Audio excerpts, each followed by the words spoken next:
Hello guys, welcome back again sa ating YouTube channel no, at sa ating programang The Action Man. Ayan, may shoutout po sa lahat natin ng mga viewers, Luzon, Visayas at Mindanao all over the world. At sa ating mga ka-action man, mga kakamping. Okay, may share lang po ako sa inyo mga ka-action. Itong dating driver security ni dating Pangulong Duterte. Grabe may tao pa pala talaga na ganito.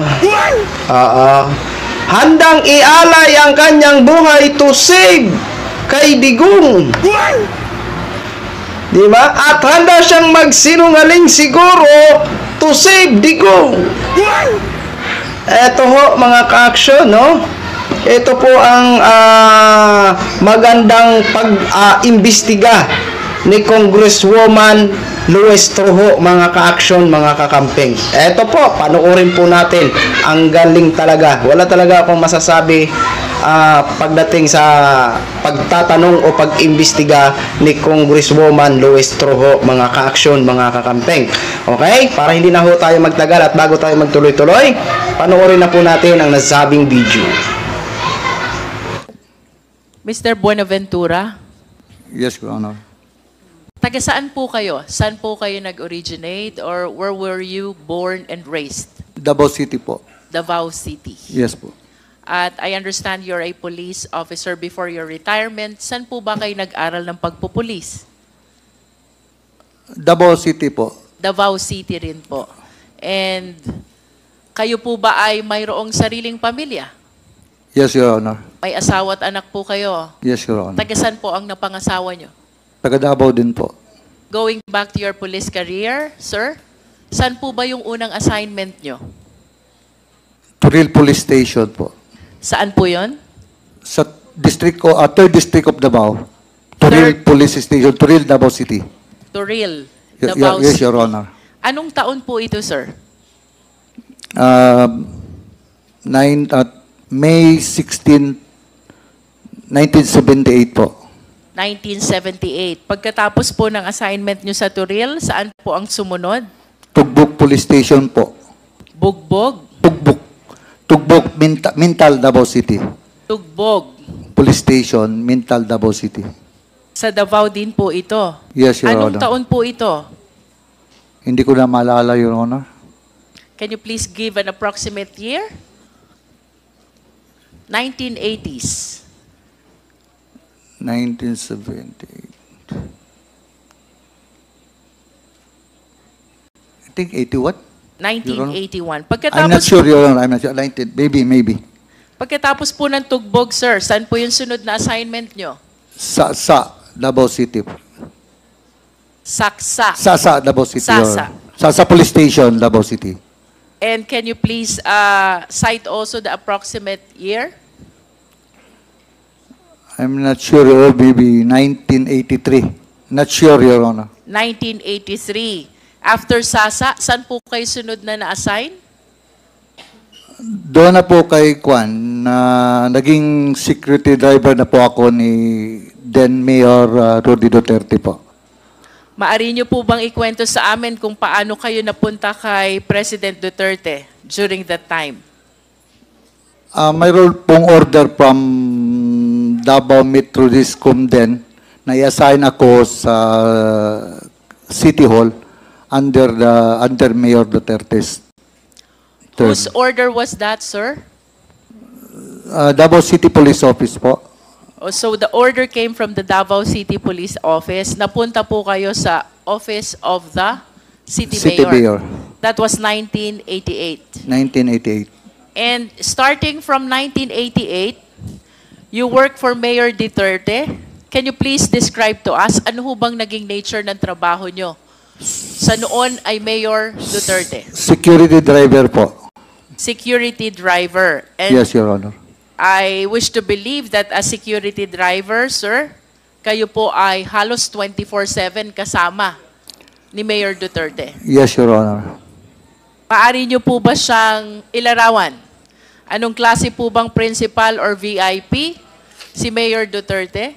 Simula nung 1988 hanggang 2008, kung saan kayo po'y nagtrabaho bilang driver security? Para sa akin po, Mabait po si Mayor Duterte. And can you please share some incidents kung paano nyo po na-conclude na mabait si Mayor Duterte? This is 20 long years and I am sure marami ho kayong pwedeng ibahagi sa amin. Ano po yung personal nyong experience? Why you are saying mabait na principal si Mayor Duterte? Ganito po, minsan, kung gabi magkuhan kami, magpatrol, may madaanan kaming tao, tanungin niya kung saan ka mag-uwi. We out in the morning. Tapos sabi niya, pakilala siya, Mayor Duterte, saan kayo mag-uwi? Para hindi daw matakot. Sabi niya sa Santa Cruz, Mayor, outside Davao City. May dalang bata, may dalang anak niya, 3. Husband, wife, at saka yung anak nila na maliit. Sinabihan ni Mayor yung backup, ihatid nyo sa Santa Cruz, Davao del Sur. So, inihatid nila. Aside from that, Mr. Buenaventura, bukod ho dun sa paghahatid, dun sa nadaanan yung mag-ina, ano pa ho yung mga insidenteng maaari nyo ibahagi sa Quad? Bakit nyo sinasabing mabait na principal si Mayor Duterte? Minsan po, manonood siya ng news every afternoon, 5 p.m. Minsan may maghingi ng tulong yung mga bata na malaki ang ulo. Tawagin niya ako. Tawagan mo si Bong. Sagutin mo ang gastos doon sa ospital. Tapos, huwag niyo na sabihin kung saan galing. By Bong, are you referring to Senator Bongo? Yes po, yes po. And with respect to you as a driver bodyguard, personal driver and bodyguard of Mayor Duterte, ano pong naaalala niyong insidente why you are concluding na mabait na principal si Mayor Duterte?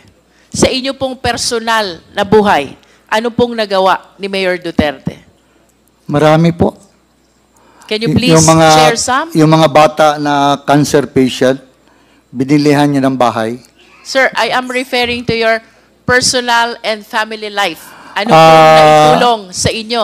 Yung asawa ng ko dating po, Pangulo? kasi yung asawa ko may cancer, breast cancer po. Tapos sabi niya, anong problema mo? Sabi ko, okay lang sir. Sabi ko, okay lang. Tinawag niya si Bong, Bong, tulungan mo si Sunny. Yung tinulungan po ako. 2 beses na operahan yung misis ko. Cancer patient. Ngayon po, at least, wala na siya. Okay na. Ayos, actually, na-cure po siya, na-cure. Nasaan po yung misis nyo ngayon? Nasa Davao po. And in addition po dito sa hospitalization ng misis nyo, ano po ba ang naalala nyo na naitulong ni Mayor Duterte sa pamilya nyo? Wala naman po, kasi ako po, talaga, may sinabihan si Mayor. May sinabihan siya na yung guwan, sabi niya, son, sabi ni Mayor, ito si, not to drag myself, ma'am. Sabi niya, ito si Sunny, wala talagang binigay sa akin tong problema. Tinutulungan pa ako. Kasi hindi kasi ako nagakuan sa kanya, sir, ganito problema ko, sir, ganito problema ko, sir, bahay. Wala po. Wala talaga. Kung ano lang ang kuan niya, ma'am, na siguro pag wala talaga kahit sa school hindi ako nagakuan sa kanya na may problema ko sa mga anak ko sa eskwelahan. Magkano man lang kuan namin, walang trabaho pa yung first mga asawa ko. Wala, hindi ako nagakuan sa kanya na ganito, ganyan, kuryente, wala talaga, ma'am. Are you trying to say, Mr. Buenaventura, that for a period of 20 years, that is from 1988 to 2008, Ma'am, sorry po. ang sinasabi niyo po ba simula 1988 hanggang 2008, ang naging personal na tulong lang sa inyo ni Mayor Duterte ay yung pagpapa-ospital ng inyong misis at wala nang iba? Minsan po, siyempre, pagdating ng Christmas, bigyan ka ng bonus, ganon. Pero kahit nagpatayo ako ng bahay, wala man, hindi man siya nagkuhan. Hindi man din ako nagsabi sa kanya. Nagpatayo ako ng bahay, sarili ko, unti-unti. Hindi man ako nagsabi sa kanya, nagpatayo ako ng bahay, so wala. In other words, Mr. Buenaventura, aside from the modest gifts during special occasions, ito lang ang naaalala niyong naitulong na personal sa inyong pamilya, ang hospitalization ng inyong breast cancer na misis. Mayroon naman, ma'am, pero hindi ko na makuha niya. Mga konti-konting bagay. Minsan, bigyan ka ng sapatos, search, ano, ganyan lang, ma'am. Mr. Buenaventura, how well do you know the President? Gaano niyo po kakilala si Pangulong Duterte? Mabait po siya sa tao. Bukod po sa mabait na sa tao, what else can you say about him? Kalaban niya po yung mga kriminal. Mr. Buenaventura, I wish to believe na dahil kayo po'y taga Davao, doon kayo pinanganak, doon kayo naging pulis, doon kayo nagkaroon ng unang assignment hanggang sa napunta kayo kay Mayor Duterte. Talagang kilala niyo po si Mayor Duterte. Tama po ba? Yes, Your Honor. As a matter of fact, 20 years of your career in the Philippine National Police was spent with Mayor Duterte. Tama po? Yes, Your Honor. At nais ko po sanang tanungin ito hong mga personalidad na babanggitin ko sa inyo na sa tingin ko po'y kilala nyo ito dahil sa haba ng panahon nakasama nyo siya sa inyong trabaho. Nakikilala nyo po ba si Police Chief Inspector Ernesto Makasait? Yes, Your Honor. Sino po siya? Bimidal police officer ng Davao City yun. How about SPO4 Desiderio Dick Cloribel? Yes, Your Honor. Kapwa police ko po. How about SPO4 Fulgencio Pavo? Yes, Your Honor. SPO4 Bienvenido Laud? Yes, Your Honor. SPO3 Jeremias Baguhin? Yes, Your Honor. SPO2 Teodoro Pagidobon? Yes, Your Honor. And PO1 June Naresma? Yes, Your Honor. Would you confirm with us na ito pong mga police na nakikilala nyo ay miyembro ng Anti-Crime Task Force ng Davao City Police during the time of Mayor Duterte? Headed by Colonel Makasait, Your Honor. Yes. I will be proceeding to the next batch of police officers, Mr. Buenaventura. Nakikilala niyo po ba si SPO3 Reynaldo Capute? Yes, Your Honor. How about SPO3 Simplicio Capute? Simplicio. Simplicio Simpli- Capute. Simplicio Caputi, wala po. SPO2 Antonio Balolong. Yes, Your Honor. SPO1 Jim Tan. Yes, Your Honor. SPO1 Ben Furog. Yes, Your Honor. PO3 June Cabalinan. Yes, Your Honor. PO2 Arnold De Chavez. Yes, Your Honor. PO2 Rezalino Aquino. Yes, Your Honor. PO2 Jovencio Humawan. Yes, Your Honor. PO2 Enrique June Ayaw. Yes, Your Honor. PO1 Tata Migueliano. Yes, Your Honor. PO1 Ronald Lau. Yes, Your Honor. PO1 J. Francia. Yes, Your Honor. PO1 Reynante Medina. Yes, Your Honor. Senior Inspector Junicio Abude Jr. Yes, Your Honor. Bakit niyo po sila nakikilala? Kapwa police po sila. Kapwa police ko po from Davao City. And would you confirm that they are members of Heinous Crime Task Force? Yes, Your Honor. And that was also during the time of Mayor Duterte? Yes, Your Honor. Ang sunod ko pong itatanong sa inyo, nakikilala niyo po ba si Edgar Matobato? Nakilala ko lang po si Edgar Matobato sa Samal Island, Your Honor. Paano niyo po siya nakilala? One time, may nakita ako wearing sleeveless shirt. Siguro, sleeveless. Nakita ko, may tao kasi, siyempre, pulis ako, may nakita akong tao naka-sleeveless, naglakad, na naka-holster ng 45. At pumunta siya sa isang sasakyan na yung owner type jeep. Mayroon yan siyang owner type jeep. Paglingon ko, mayroon siyang importin. Napatanong ako sa ibang tao, sino yan? Yan si Edgar Matobato, tauhan ni yung isang mayor ng Samal, Mayor ng Samal, Edgar Matobato, Antalan. Mayor Antalan, Your Honor. Nabanggit niyo po na nung una niyong nakita si Edgar Matubato ay siya'y may dalang armas? Naka-holster, Your Honor. Walang cover, labas. Labas ang 45. Labas ang 45? Yes. At may nabanggit pa po kayong isang armas? M14. M14. Yes, Your Nalalaman niyo po ba kung si Edgar Matubato ay kapwa niyo pulis? No. And I Sabi understand- nila, ano yan, police? Sabi ko. Kasi naka-react lang po ako dahil police ako na may nakita akong may armas. Ano yan?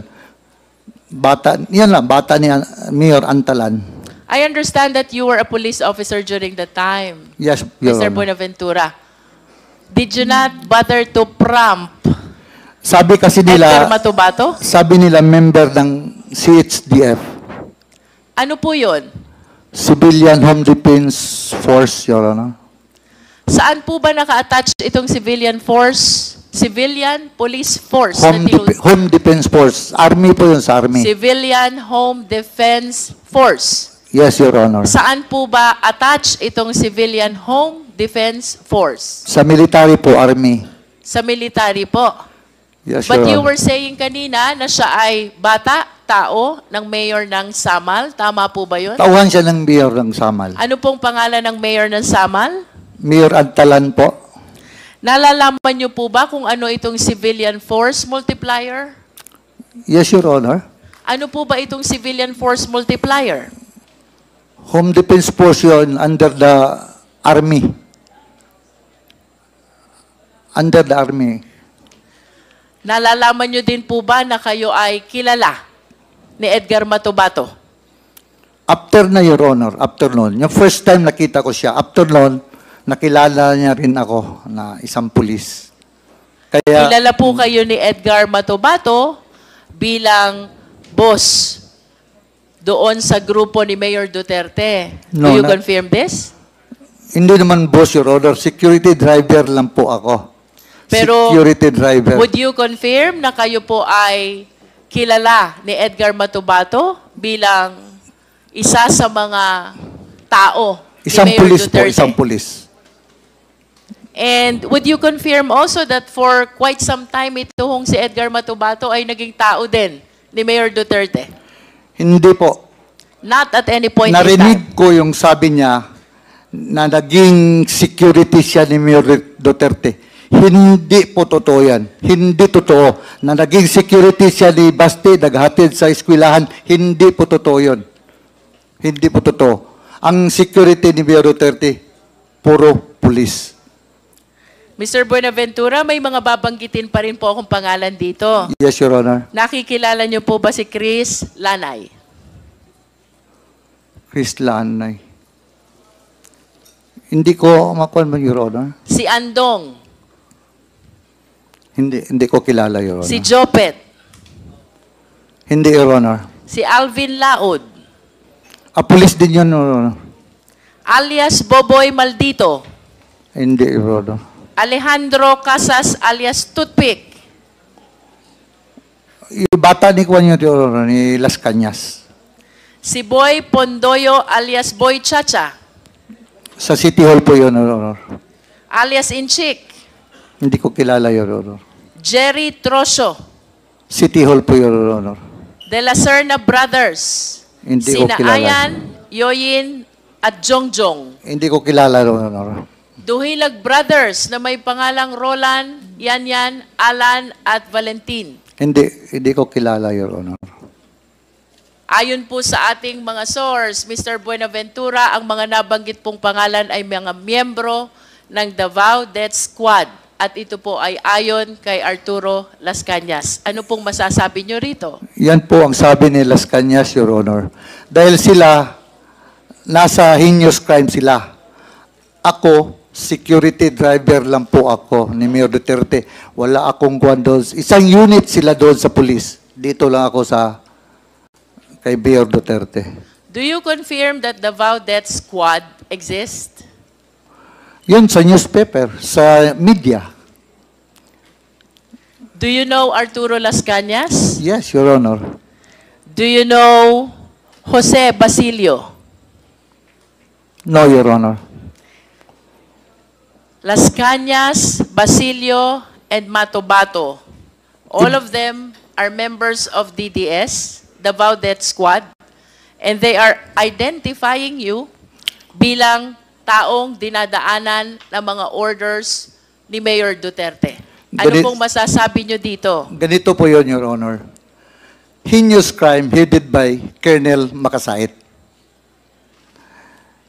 Si Colonel Makasait, SPO4 lang ako. Dati SPO3 pa. SPO3 pa ako. Kung ako mag-order sa kanila, Your Honor, Colonel Makasait, bumidal police officer na Davao City, maniwala sa akin yon. Maniwala sa akin yun si Colonel Makasait. Mr. Chair, Yes, Congressman Akop. maniniwala sa iyo. Kasi ikaw ang palaging kasama ng mayor. Pero hindi Pero ako... naman talaga, di ba? Yes, sir. Galing ako sa As servisyo, driver, alam ko yan as driver security, Your Honor. Hindi, Driver pero security lang po ako. Pero kung may iutos yung mayor sa iyo, iisipin nung kakausapin mo, galing kay mayor talaga yan. Di ba? Wala mang giuto sa akin na ganyan, Mayor. Iba yung sagot mo sorry. kanina. Your Honor. Hindi ko naman sinasabi kung may iniutos sa iyo. Yeah. Pero yung sinabi mo na hindi pwedeng sumunod si Major Makasait sa iyo, susunod yun dahil ikaw ay driver bodyguard ni Mayor. Kalakaran yun, di ba? Maski naman sa serbisyo, ganun eh. Di ba? Pares tayong galing sa serbisyo, kaya alam ko yan. Kaya huwag mong sagutin si Honorable Luis Ron ng ganun. Ang tamang sagot mo, hindi naman ako inutusan ni Mayor. Di ba? Mr. Buenaventura? Yes, Your Honor. Yes. Thank you, Mr. Chair. Mr. Buenaventura, sino po si Superman? Hindi nyo rin po ba alam? Yun ang call sign ni Mayor. Doon may radyo pa kami. Superman. At least you confirm Yes, Your Honor. that Superman is Mayor Duterte. Yun ang call sign niya sa radio. Yes, and he is actually called Superman by DDS. Do you confirm that? I do not know, ma'am. I do not know. Hindi Sa amin niyo po lang yun, alam? ma'am, sa radio. Sa radio, ma'am. Yan ang call sign niya sa radio. Sa amin yun. Everybody in DDS call Mayor Duterte as Superman. Sino pong DDS, ma'am? Mr. Buenaventura, Yes, Your Honor. are you not confirming to the Quadcom the existence of the Davao Death Squad? Narinig ko lang yan, ma'am, dahil ang nagbigay ng pangalan yan is media. Did you watch the Senate investigation where the President appeared? Yes, Your Honor. And did you watch him confirm that there is Davao Death Squad? Siya po, Your Honor. Yes, Siya po ang may sabi. did you watch him confirm? Yes. Napanood niyo po ba yon? Yes. And napanood niyo din po bang sinabi niya na si Senator Bato ay kasama doon sa Davao Death Squad? Narinig ko po, Your Honor. And of course, you've heard already that Las Cañas is also confirming that there is Davao Death Squad. Sa kanya, si Arturo Las Cañas po ang may sabi din sa kanya. Yes, and even Matobato is confirming that there is Davao Death Squad. Matubato. Yes, Your Honor. And even Jose Basilio is confirming that there is Davao Death Squad. Basilio, I do not know Basilio, Your Honor. But of all the names that I have mentioned, I hope you realize that the President himself confirms the existence of Davao Death Squad, and you are denying Davao Death Squad. I did not, Your Honor. Narinig ko lang, Your Honor. I am not answerable for Presidente, Your Honor. Yes, but you are with the President since 1988 to 2008, Yes, and ma'am. I am inclined to believe that you know almost all the activities of the President. Tama po ba ako? Hindi lahat. And when the President say that he confirms that there is Davao Death Squad, then it means that there is really Davao Death Squad. And if you deny that, then somebody is telling a lie. If the President confirms this already, I do not understand why you keep on denying Davao Death Squad. Sa akin po, Your Honor, narinig ko lang. So, kung nagsabi ang Presidente, narinig ko sa kanya.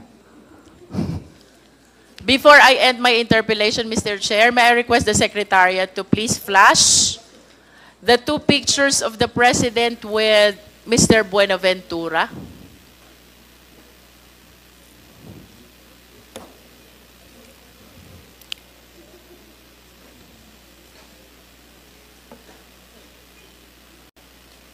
Can we have the two pictures, Secretariat, please? This is only to bolster the fact that Mr. Buenaventura has been with the President since 1988 up to 2008.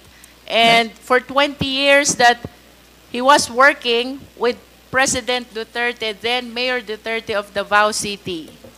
I wish to submit, Mr. Chair, that he is aware of all the activities then of Mayor Duterte.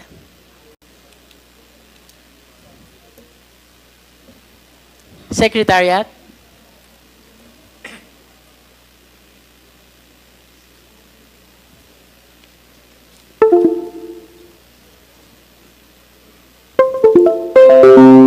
For my last question, Mr. Buenaventura, ang sabi niyo po kanina, mabait si Mayor Duterte.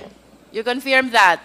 Yes, Your Honor. Kung ibabalik ko po yung inyong nakaraan and if you will be given the choice, sino pong gusto nyong maging principal nyo ulit? Si Mayor Duterte po ba ulit? Yes, Your Honor. That's how you admire, idolize, respect, and care for the former president. Tama po ba? Yes, Your Honor. And in the scale of 1 to 10, Mr. Buenaventura, if we will be assessing your loyalty and dedication to the former president, paano nyo ho ba gradean yung level ng loyalty at dedikasyon nyo sa former president? 10. 1 being the lowest and 10 being the highest. 10. And with a grade of 10, you will not say anything that will harm the president, yes or no? Sorry, ma'am. And with a grade of 10, ibig sabihin, yun po ang pinakamataas na loyalty at dedication na ibinibigay nyo sa president, you will not say anything that will harm the president. Yes. Yes, Your Honor. To the extent that you will make misrepresentation to save the president, yes or no? Sorry po. But what do you mean, Your Honor? To the extent that you will be making misrepresentation to save the former president. Tama po ba yun? Yes or no? Yes, Your Honor. With that, Mr. Chair, then I wish to believe that the representations that he is giving Mr. to us Chairman, right now, Can you kindly not translate that to entirely Tagalog? Para Mr. Buenaventura, kanina po tinanong sorry, ko ma'am. kayo Sorry, Your Honor. kung atin pong gragraduhan ang inyong loyalty at dedication sa inyong naging principal for a period of 20 years. 1 is the lowest and 10 is the highest. 10 po. Ganon po kataas ang loyalty at dedikasyon nyo sa dating presidente. Tama po ba? Yes, Your Honor. At dahil sa napakataas ng inyong loyalty at dedikasyon sa kanya, hindi po kayo magsasabi ng kahit na anong ikakapahamak niya. Tama po ba o mali? Tama po. At kung kailangan nyo pong magsinungaling, magsisinungaling kayo, mailigtas nyo lamang siya. Hindi po. Tama po o mali? Hindi po. Because you are loyal and dedicated to the former president. Wala At namang... kung kailangan nyo pong magsinungaling to save the former president, gagawin nyo rin pong magsinungaling. Tama po o mali? Tama. Because you graded your loyalty and dedication by 10. At kung kailangan nyo pong ialay ang buhay nyo, mailigtas lamang ang dating Pangulo, gagawin nyo din po ba yon? Yes, Your Honor. See? Kung kaya nyo pong ialay ang buhay nyo, mailigtas ang dating Pangulo, the more reason na kaya nyong magsinungaling, mailigtas lang ang dating Pangulo. Can we please flash the pictures?